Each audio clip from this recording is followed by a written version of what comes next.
fill them up, fill them up. Organise it to come. Quickly.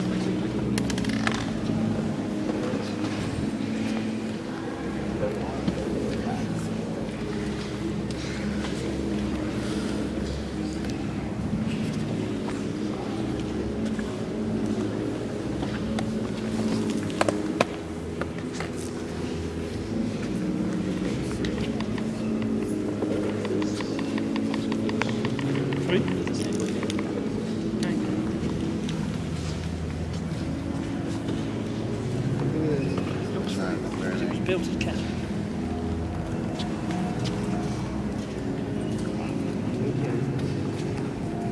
Right guys, obviously we're in a church, therefore my voice cannot be raised that much. I hope you can hear me. Yeah, you can hear me at that end as well. We're in St George's Chapel, Windsor. This is a special church, it's a royal peculiar, it reports directly to the Queen. It does not go via a bishop. This is a Church of England church, not a Roman Catholic church, albeit when it was built, the country's religion was Roman Catholicism. Therefore, it was built with some side chapels. Side chapels where they could have different, if you go to a Roman Catholic church these days, you will see side chapels. The Church of England church does not need side chapels. This has a nave, and then it has an altar, and maybe a higher altar behind it. In this one, they generally bring the altar in front of the screen, and then beyond it is the choir, and then beyond that is the high altar. They generally bring the altar out for big services. Look up at the roof, and this should be gobsmacking you. This is the one of the parts, and look around at the roof as well, not just up here but also in the side aisles. This is a demonstration of the finest pinnacle of architecture in the 16th century. So we're talking early 16th century. The building was started in the late 15th, but the roof is 16th century.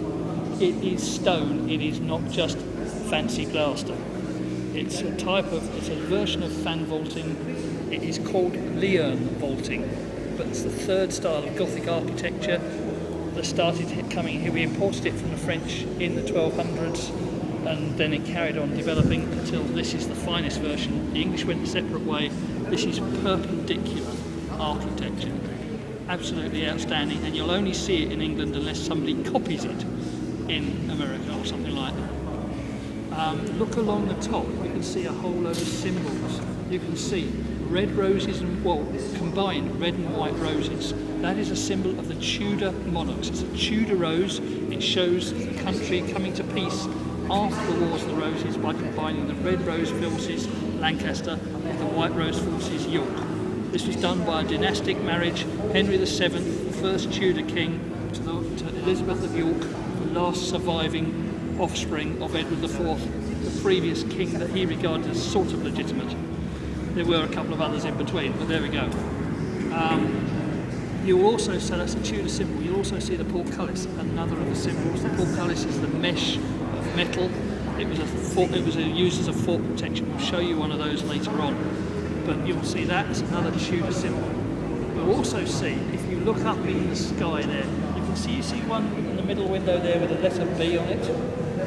Yeah. If you look to the letter B, you then go into the centre and you can see a portcullis. And if you then go towards the window from the portcullis, and then one into the window and then one to the front end, you can see one piece of machinery.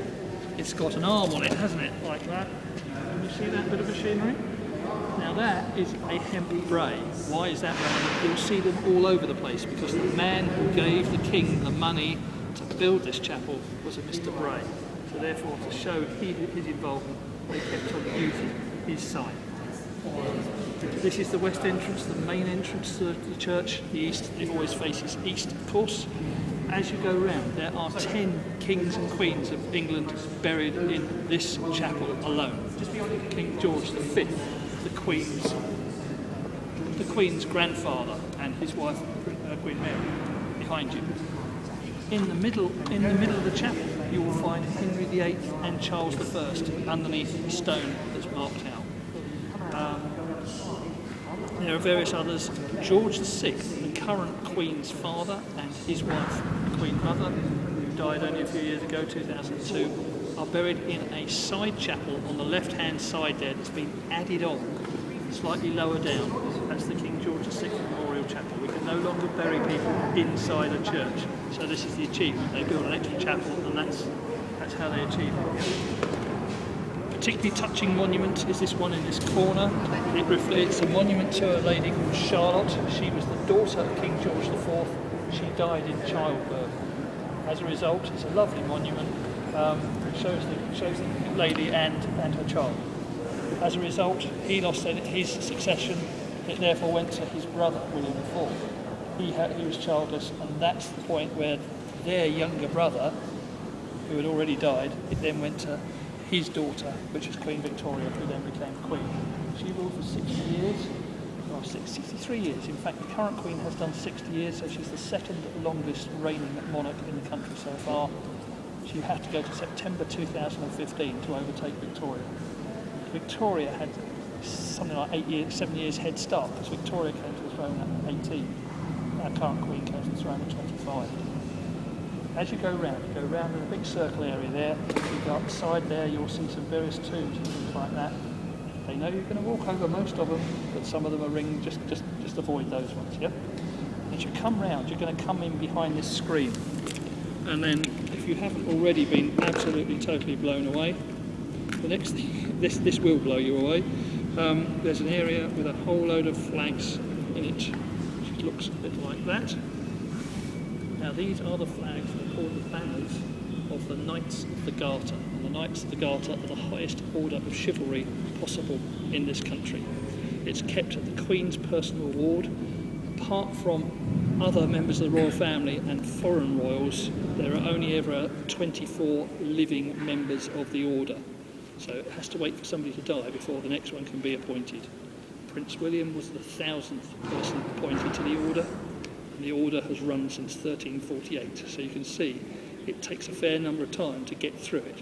So Prince William, which is why when you saw him for his wedding, and also the other day you saw him with a blue sash. That blue sash indicates he is a Knight of the Garter. There's also a star, which is on his breast pocket there. That is also another sign that he's a Knight of the Garter. Talk more about that in due course. As you go in there, you come round, just have a look. But it is a chapel. I can't talk to you there. What you'll see is different flags. Each knight has his own symbol, his own banner. One of them you'll see has 3 red spots on it. That is John Major. Who was a former Prime Minister. It's set on a portcullis, the big metal frame that keeps people out of entering the fort. That's because that's a House of Parliament sign as well. What are the 3 red balls? The 3 round things? 3 red things are 3 red cricket balls, a sport he's particularly interested in. So you can see how the person is reflected in his symbol. Underneath that, there is a symbol which is the person's individual chosen symbol. It might be a lion, it might be a tiger, it might be anything. And below that, you'll see a crown and a sword partly unsheathed, which shows that person is ready to defend the country, the monarch. Okay? So that's the most important. That's what you'll see in there.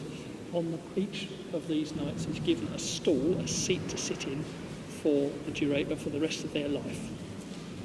To show who has been in the stalls beforehand, there is a copper plate attached as they take over their seat. And some of those copper plates go back to the 14th century.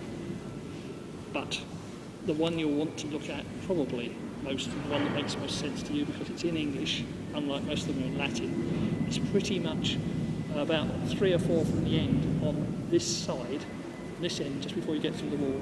This side is one for Prince William, and it's the nice shiny one, so it's a bit obvious which one it is.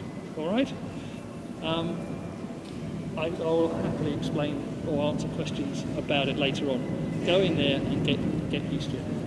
There are little numbers around. You might have seen those little numbers there's a blue circle with a number in it. Those are the numbers for your audio guides if you want something particularly explained. Okay, go on round and I'll meet you outside at the end.